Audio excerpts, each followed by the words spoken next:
Hey, Peter. Good morning. Hi. Hi, Anavia. Welcome, welcome, welcome. It's great to be here.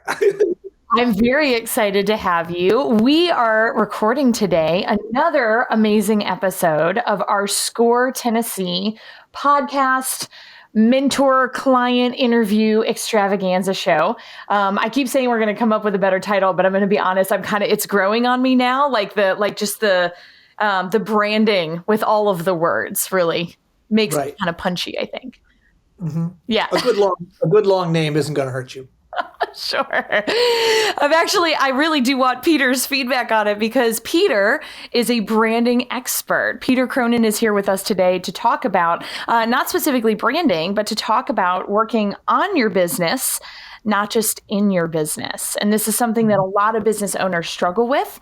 And so we are excited to hear his experience, his journey, and his advice today. Peter, why don't you give us a little bit of background? Introduce yourself. Sure. Well, I'm Peter Cronin, and I am CEO of Cronin Creative because I said so. And, Cronin Creative goes back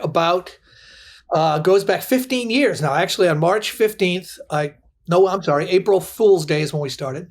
March 15th is the day we moved to Nashville many years ago, but April 1st, when we started 15 years ago, we sort of emerged from the music business. And our company is in every way a partnership between two people, and they happen to be married. So it's a partnership and a partnership. It sure is. It's just about every kind of partnership. Tonight's date night, just so you know. That's awesome. We're recording the day after Valentine's. Today is also date night for us. We're very excited. There you go. It's funny because we're going to talk about, ways to, feel good about your business. And one of them is to get away and have a date night. Anyway, we started our business 15 years ago. We sort of emerged from the music business. And we are divided right down the middle at Cronin Creative with design on one side. And that is my beautiful wife, Karen. And I am the writing side of the company. My background is journalism. I was a music journalist for over 20 years. I wrote for various magazines, including Billboard, who actually moved us to Nashville. So the origins of the company really go back to that time because with those two sort of complementary skills, we started doing work for the labels in town, the record labels, and doing sort of elaborate promotional pieces where we would conceptualize. And this is before we ever had a company. It was just the two of us. We had a friend at the label. Just for fun, yeah. At MCA in particular, we started doing these projects. And oh my gosh, back then they used to do elaborate promotions like Winona would have a bus with 4 CDs inside of it, and the doors open, the windows open. It was just, we were designing all kinds of wacky things, and we loved it. I mean, it was one of these things where we said, this is really, we probably need to do this. It took a few years, but we finally reached a point where we just shed our former life and started a company together. Very creative people. It's an old story. Very creative people starting a company and knowing nothing about starting a company. So we know all about being creative, and we do great work, but we had a lot to learn about, what it's like to run a business. Yeah. And like most people, we figured we'll do what we do and it'll be great. Yeah. Oh yeah. We'll figure it out. Yeah.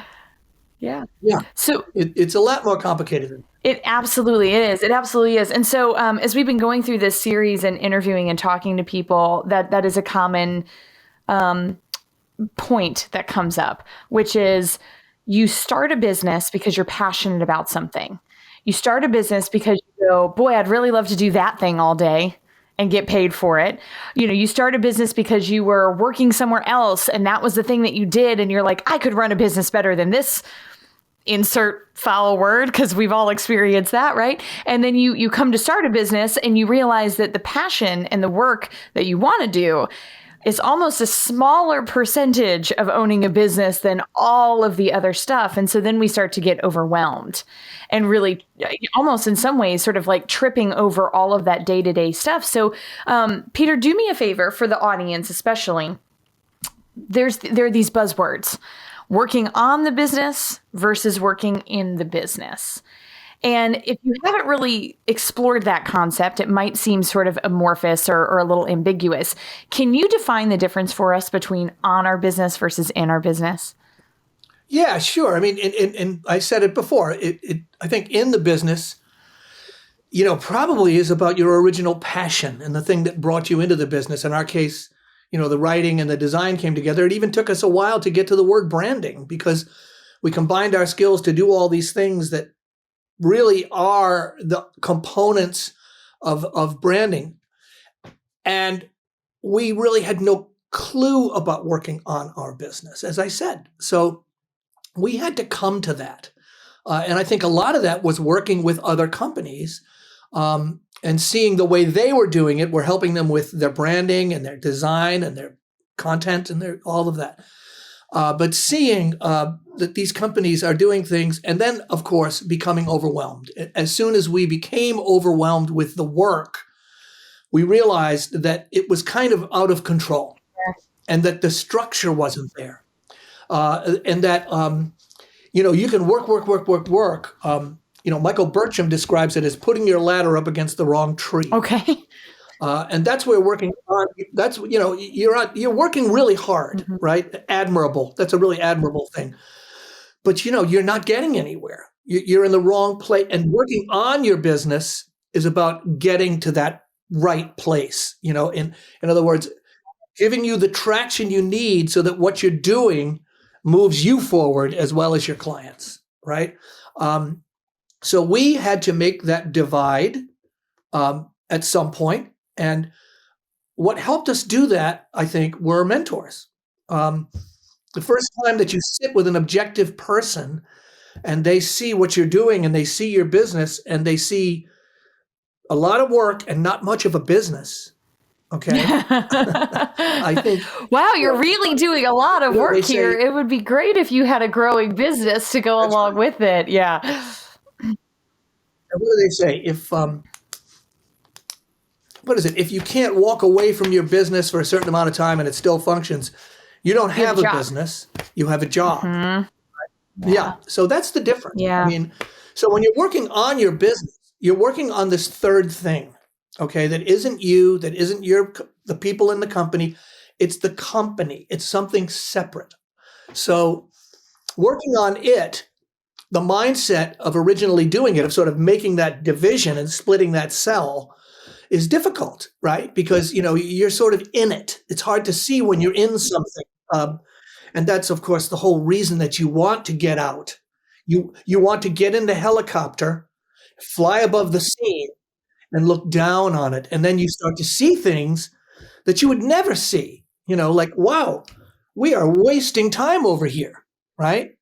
Working on our business originally involved, I can remember the exercise. It was, who is your best client?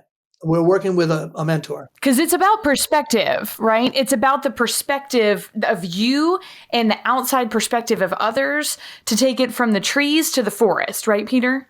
Yes. That's right. That's right. And who was our best client? Well, Karen and I both said, well, it's so-and-so. And we go through a process and realize they are not our best client at all. Okay. How are you we like them. That's what I was gonna say. How are you defining that originally, Peter? When you and Karen both said at the same time, that's our best client, what measurement tool, what were you using to define the best client? Was it money? I would say it was, it turns out it wasn't money. We thought it was. It was really, I think, consistency. They're all the time. You know what I mean? It was a client that depended upon us. But, they also were a time suck. And in the end, when we realized what we were putting in and what was coming out the other side, this is not our best client at all. Okay. So this is something that's the kind of revelation that you hit when you work on your business. Now, all of a sudden, my ladder, right, has moved to another tree. And things are happening now. I mean, holy crap. I mean, we're starting to really have momentum and things are cooking. Well, honestly, that would never have happened had we not taken a step back, gotten that objective view, and worked on this third thing called your business. Called our business. Well, and so what I'm hearing you say, I'm hearing, first of all of the metaphors, because you're in branding. So of course there's a lot of analogies in there. Of course. The cliches but I'm hearing forest for the trees. I'm hearing, an outside perspective from mentors. I'm hearing a mindset shift where we go from, I have to get this done, I have to get this done, I have to get this done, to what do I actually need to be doing, right? So like a whole perspective shift from several different angles. And to me, and again, as a business owner myself, one of the hardest things to do is to clear the urgency and the chaos and the overwhelm and the clutter of being in the business in the middle of all of the trees, to find the time, if you will, and the headspace clarity to take that helicopter ride up and to kind of get there. How do people get there? Yeah. Do you have an experience? Like how do you recommend, or how have you and Karen gotten there? Because being with a mentor is great, right? But that has to be very consistent. Is there something that people can do to kind of shift? Well, I'll tell you, for us, it was really just kind of being hit over the head repeatedly. Where do I sign up for that? And, after the seventh or eighth, whack, you start to go, and it really is about, it's about sort of outreach and projecting something out. And I'm trying to think of how I mean that, but we were at some point we were so in our business that it was like the outside world didn't matter to us, and that part of that shift was we need to project a unified picture to the world. Our brand has to be strong, independent, and project something, even though behind the scenes, you run around like crazy trying to get everything done. There's this other side. I don't know if there was a day when that shift happened. I think it was a slow thing for us, but it definitely happened. And the concept of working on rather than in at some point really sunk in. And we decided to take steps, to actually do that, Now, having said that, I will tell you this. One of the things we've done is to look out the window and reach out. So we do consistent social media. We do a blog every week. I say every week. I'm trying to think of what I'm going to write about this week. You know how it is. But so those things begin to take on a life of their own, right? And they sort of define your company for you. So you start to have that separation, right, of on versus in. And last 2 weeks, for example, we've hardly done any social media because we have been overwhelmed with a couple of projects. Now, that's not good necessarily, but the fact that I know it is really good, right? Awareness. At least, there are going to be times when it's impossible for you to like, oh my God, there's two of us, right?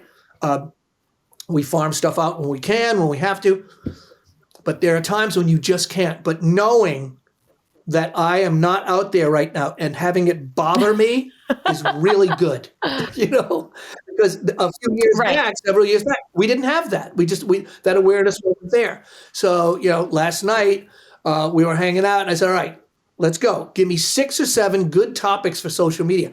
What we're doing there is working on our business. I mean, even that quick, we have a weekly, what Karen calls a production meeting. That's called working on our business. So that when we sit down on Monday morning and we have this meeting, we're actually thinking of changing it to Friday afternoon so we're in a better mood. But we have this. Here's what the company is doing this week, right? You're going to do this. I'm going to do that. We're going to be running around, but this is our goal this week. Here's what we're going to. Again, we've been so crazy busy. Thank you. That we haven't been able to pay attention for that for about 10 days now. And it bothers me. I'm going to get a post up today, right? I'm going to get a post up tomorrow. I'm going to do my blog this week. Don't know if I'm answering that question, but I do know that that's where that's the beginning of on versus in, It's habit. What I'm hearing you say, Peter, is that it's forming habits. So it is not necessarily something where you're going to come in one day and in one day you're just going to completely reposition your whole company and like everything's going to change and you're never going to have to look at it again. It's coming in and saying, okay, I was in the trees. I took the helicopter ride up. I'm looking at the forest. I see a small fire over there. I see some drought over in this. I'm using the metaphor like just really far now, but like I see some issues that would need to be addressed.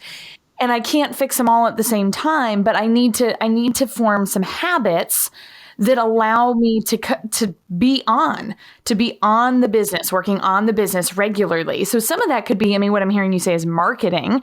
Some of it is making sure that you have marketing habits in play so that you're consistent. Well, nope, like that's what we're doing. But then other things, and I'd like to talk to you specifically about something that I know that you guys have done, and I'd love for you to share with our audience, which is retreats. So one of the things that's really popular is the concept of retreats.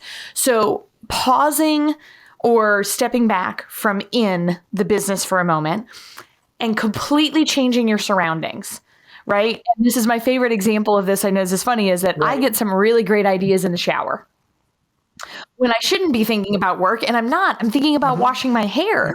And then out of nowhere, it'll be like, oh my God, why aren't we doing X? Or like, oh, this tool could do something to why aren't we using the software to do the blah, blah, blah? And I'm like in the middle of a hair wash and have to like skip conditioning to go get this done. So where does that environmental factor play in? Because I know you have some experience here. Yeah, it really does play in. And one of the things about, having a business or being in business for yourself is the fun part.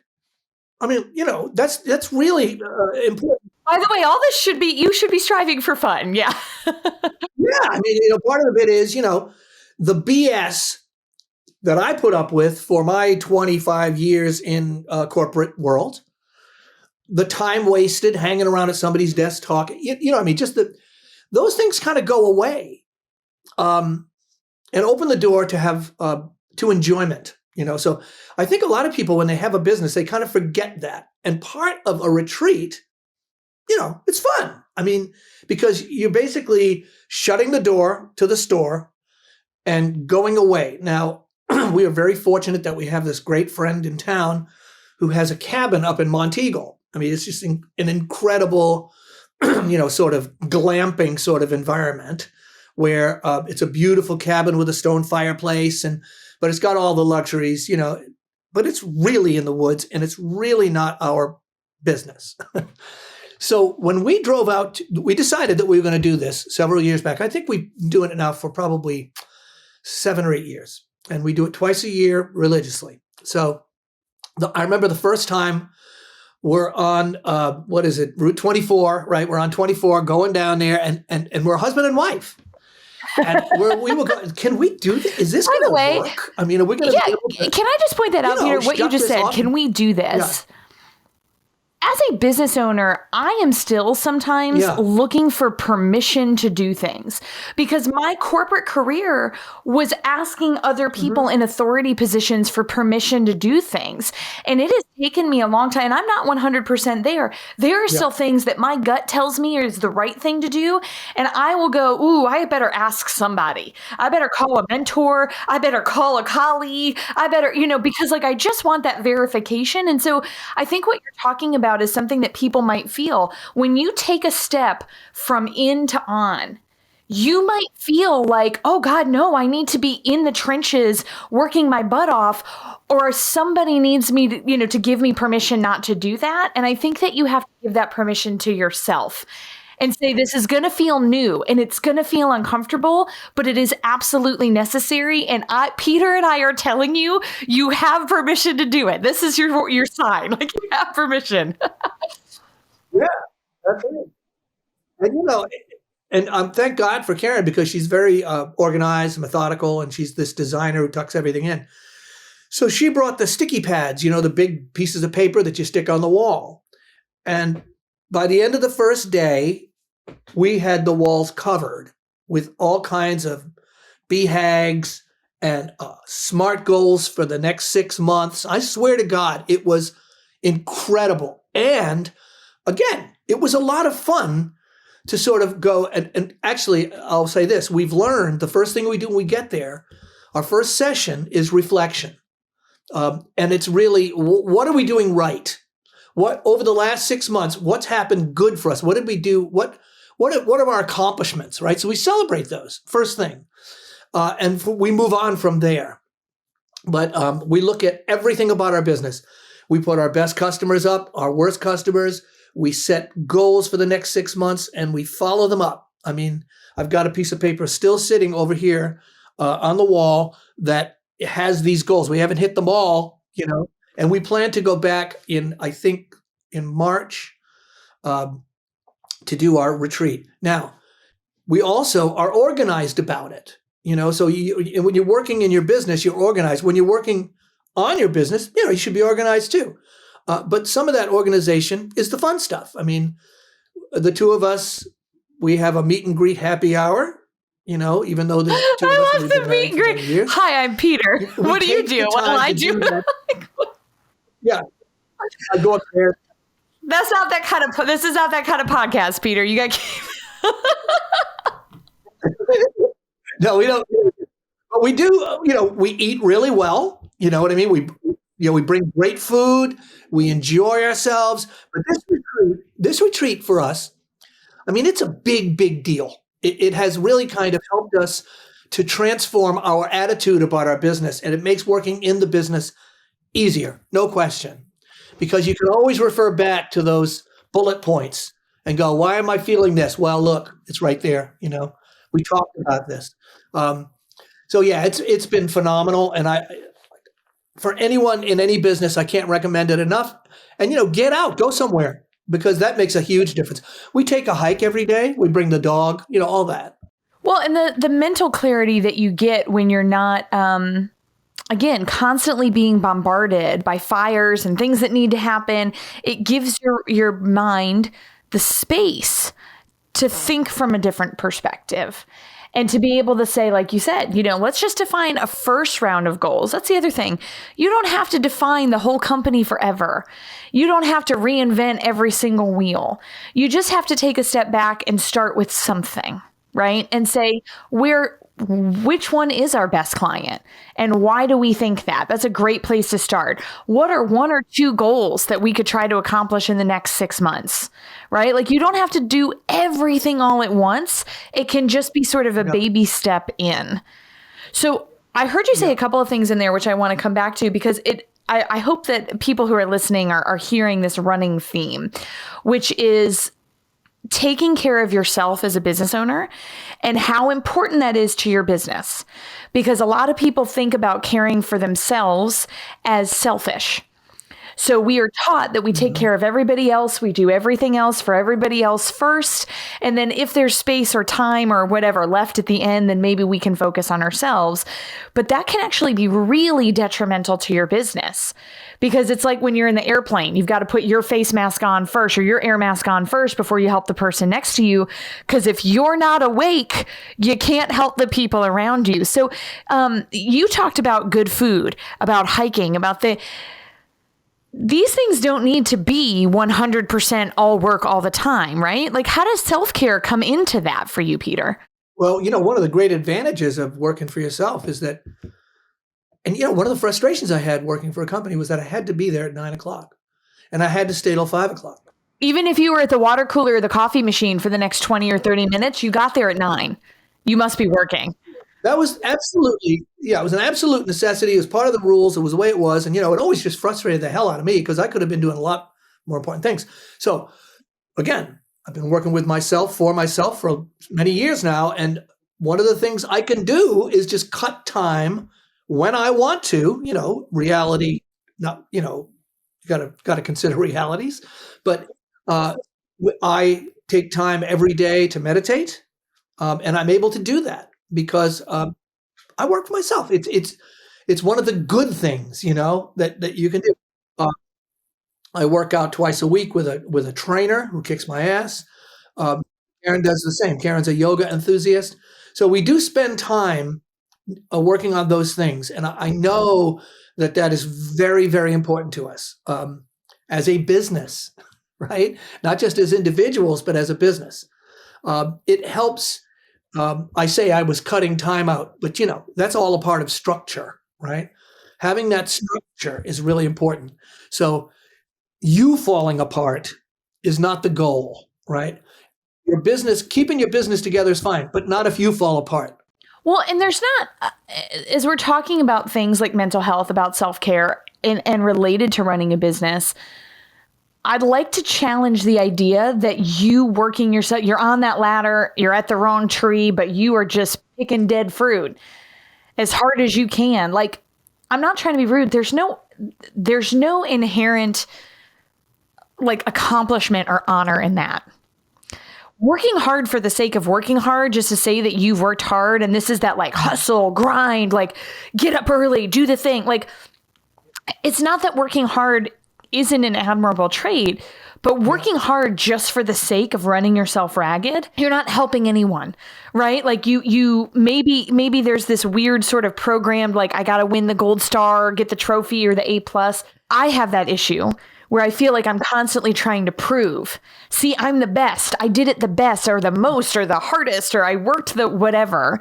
But at the end of the day, if it doesn't move you towards your goal and all you're doing is creating a business that is dependent on you to function, if you can't leave the office for a day to do a little retreat and get some headspace and think about on the business, is that really something, like, have you accomplished something?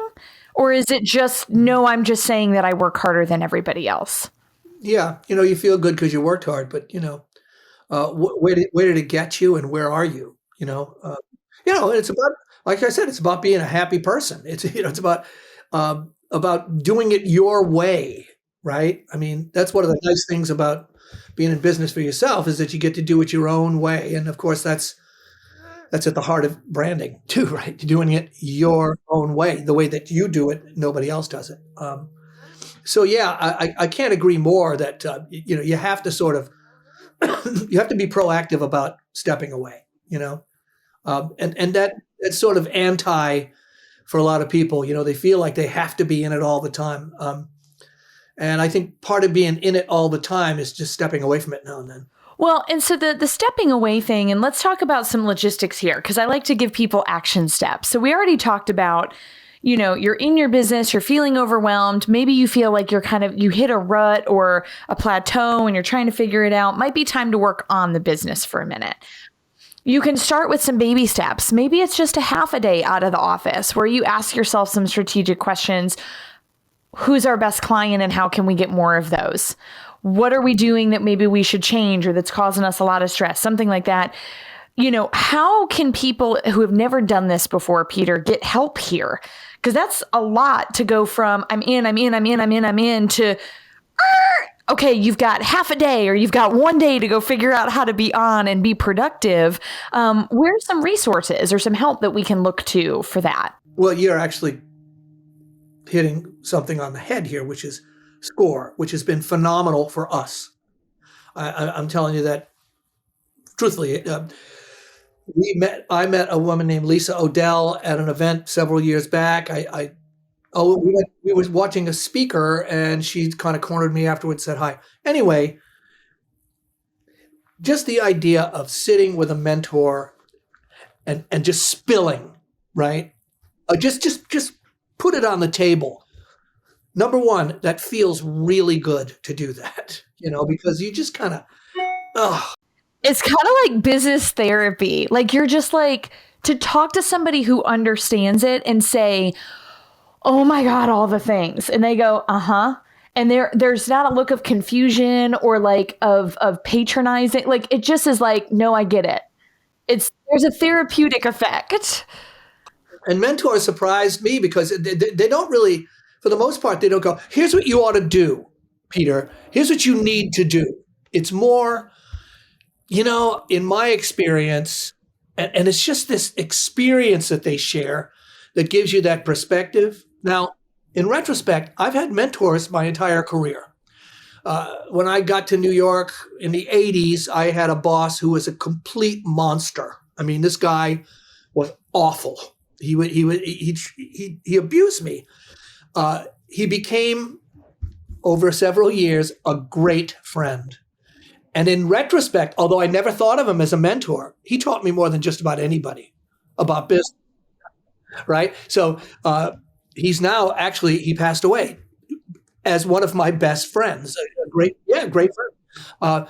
It was only after starting my own business that I actually, thought of a mentor as a mentor. Like I'm going to go to this person at SCORE and get some advice, Now, this SCORE thing for us has turned into long-term. We've never stopped working with SCORE. I do a lot of speaking at SCORE now. We work with a couple of different mentors, and they're phenomenal.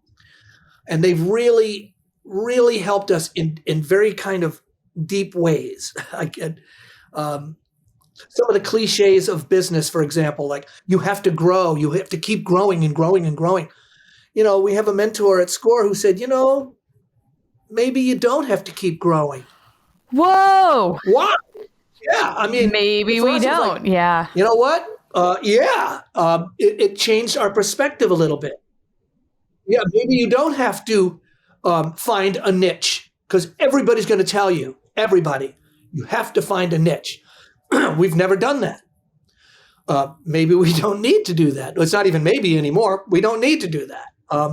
So the mentors that I've had have helped me in that way many times, where they sort of just turn my perspective, And we have actually, I participated in EC, the Entrepreneur Center does the Catalyst program. And that was something that cost a lot of money, and I didn't want to do it. And this was probably 7 or 8 years ago. I said, I'm not spending that money. And my boss, Karen, said, "Oh, yes, you are. You're spending." Well, that was a life-changing experience for us. And that changed our business completely. So, yeah, I mean, the first step is to look for that outside perspective. They're all different, right? Anytime you go to a mentor, in my experience, you're going to get a different person and you're going to get a different perspective. I had one mentor who taught me so much, and this guy, I tend to talk and I tend to interrupt, So he would make a point to me, and I would say, I know what you're saying. And he'd say, shh, don't say anything. Ooh, yeah. And if you do say something, Peter, say something like, "That's interesting. Tell me more." Right? So this is a mentor kind of telling me to back up and listen. Okay, that's a great piece of advice for somebody like me. Well, it's soft skills. That has to do with more than business, right? I'm telling you something. His whole point to me at that time was stop pushing and start letting people come to you. Okay? And that's a concept that's a little hard to understand as a marketer, Like at that point, I was like, I want to be pushing. I want to get my message out there. Look, give them good advice, put out a vibe, establish a voice, and they will come to you, right? It has absolutely come to pass. This is something that came to pass. And I've been fortunate that I've been able to go to this guy and go, "Wow, man, you really helped me." And so those are the kind of things to me that mentors have really done to just shake it up. And it's ongoing. It's not something that, that you stop, at least in my experience. I want to keep going with a mentor. I've been in business for 15 years. And I look forward to talking to a mentor on a regular basis. Right. Because it's not something that, like you said, it's not something that goes away. We always have new problems. We always have new challenges. And it's always helpful to get an outside perspective for that. Awesome. Well, Peter, thank you so much for being here with us today and sharing all of your wisdom and resources and experiences and all those kind of things. I hope that everyone has gotten sort of the framework around what it takes to just step back just for a brief moment and just breathe for a second and say on versus in. And, if you need a logo or a website or some brand messaging or anything like that, you can see us. See that? My mentor told me to do that. Nice. Wonderful. Well, Peter, thank you so much. Thank you so much. Everybody, thank you for listening. Have a great day, and we will see you again next time.